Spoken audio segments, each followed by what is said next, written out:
Assalamualaikum warahmatullahi wabarakatuh. Selamat pagi anak-anakku yang solih dan solihah. Bagaimana kabar kalian? Semoga kalian baik-baik saja. Kembali kita belajar dari rumah untuk mata pelajaran pendidikan agama Islam dan budi pekerti kelas 6 sekolah dasar. Namun, sebelum kita melakukan pelajaran kali ini, marilah kita berdoa terlebih dahulu. Bismillahirrahmanirrahim. Rabbi zidni ilma warzuqni fahma birahmatika ya arhamar rahimin.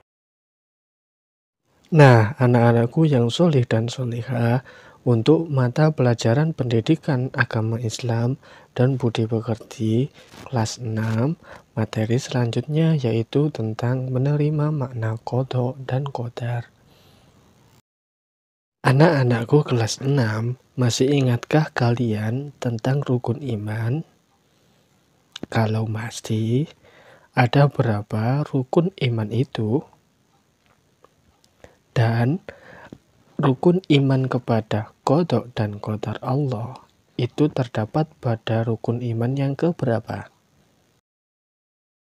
Oke, sekarang mari kita bahas bersama-sama. Rukun iman itu jumlahnya ada 6. Yang pertama, iman kepada Allah. Yang kedua, iman kepada malaikat Allah.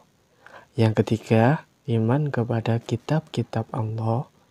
Yang keempat, iman kepada Rasul-Rasul Allah. Yang kelima, iman kepada hari kiamat. Dan yang terakhir, iman kepada qada dan qadar Allah. Jadi, iman kepada qada dan qadar Allah itu ada di rukun iman yang ke-6. Kita sebagai orang yang beragama Islam wajib percaya dan beriman kepada qada dan qadar Allah. Bagi orang yang tidak percaya kepada qada dan qadar Allah, orang itu termasuk orang yang kufur atau orang yang kafir. Qada dan qadar Allah merupakan kehendak Allah terhadap perjalanan hidup makhluknya. Anak-anakku yang soleh dan solehah, tahukah kalian tentang apa arti qada dan qadar? Qada menurut bahasa artinya ketentuan, penetapan, atau kehendak.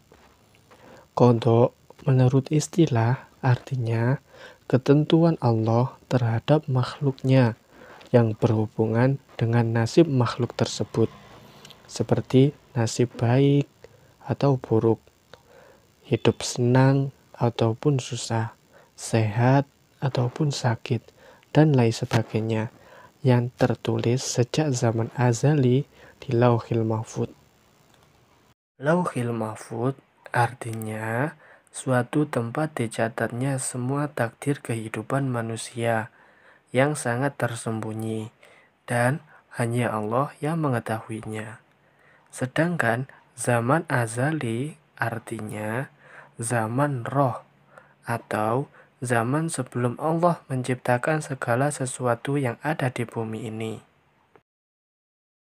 Qadar menurut bahasa artinya ukuran, sedangkan qadar menurut istilah artinya terlaksananya ketentuan Allah atas makhluknya yang terjadi di muka bumi ini sesuai dengan kehendak Allah. Apa yang terjadi di bumi ini sesuai dengan peraturan Allah atau sunatullah. Qada dan qadar Allah bisa disebut juga dengan takdir. Lihat dari wujudnya, takdir Allah terhadap makhluknya dibagi menjadi 2 macam. Yang pertama, yaitu takdir mubrom. Takdir mubrom artinya ketentuan Allah Subhanahu wa Ta'ala yang pasti terjadi, tidak dapat dirubah dengan segala bentuk usaha, seperti lahir berjenis kelamin laki-laki maupun perempuan, bentuk wajah, warna rambut, warna kulit, bencana tsunami, gunung meletus, kematian seseorang, dan lain sebagainya. Yang kedua yaitu takdir mu'allaq. Takdir mu'allaq artinya takdir yang dapat dirubah atau diketahui oleh usaha manusia untuk mencapainya. Seperti bodoh menjadi pandai, sakit menjadi sembuh, miskin menjadi kaya, yang awalnya pengangguran akhirnya mendapat pekerjaan, dan lain sebagainya. Untuk mengetahui takdir kehidupan kita yang bersifat mu'allaq, kita tidak boleh berpangku tangan. Kita harus berusaha, berdoa, kemudian tawakal kepada Allah Subhanahu wa Ta'ala. Karena hanya Allah yang berhak menentukan nasib setiap manusia. Tawakal artinya berserah diri kepada Allah. Setelah itu kita berusaha dan berdoa. Takdir yang dialami manusia kadang baik dan kadang buruk. Dalam menerima takdir baik, hendaknya kita bersyukur dan tidak menyombongkan diri, karena keberhasilan itu merupakan pertolongan Allah Subhanahu wa Ta'ala. Cara mensyukuri nikmat Allah adalah menggunakan nikmat tersebut, senantiasa taat melaksanakan perintah Allah dan menjauhi larangannya. Dalam menerima takdir yang buruk, hendaknya kita jangan mengeluh. Kita harus bersabar, karena itu semua merupakan ujian dan cobaan dari Allah Subhanahu wa Ta'ala yang harus kita jalani. Bila kita bersabar menghadapi dan menerimanya, dosa kita akan diampuni oleh Allah. Namun, apabila kita tidak rela dan mengeluh, kita akan berdosa kepada Allah. Sikap orang yang beriman terhadap qada dan qadar Allah adalah selalu berusaha dan bersungguh-sungguh untuk mencapai tujuan yang diinginkan. Rajin berdoa kepada Allah agar usahanya dikabulkan. Tawakal atau berserah diri kepada Allah menunggu keputusannya. Menerima dengan rendah hati terhadap apapun keputusan Allah. Bersyukur bila usahanya dikabulkan oleh Allah dan tidak boleh menyombongkan diri. Bersabar, tidak putus asa apabila usahanya belum berhasil sesuai dengan harapannya. Hikmah beriman adanya qada dan qadar Allah. Yang pertama, melatih diri bertambah dekat kepada Allah, banyak bersyukur dan bersabar.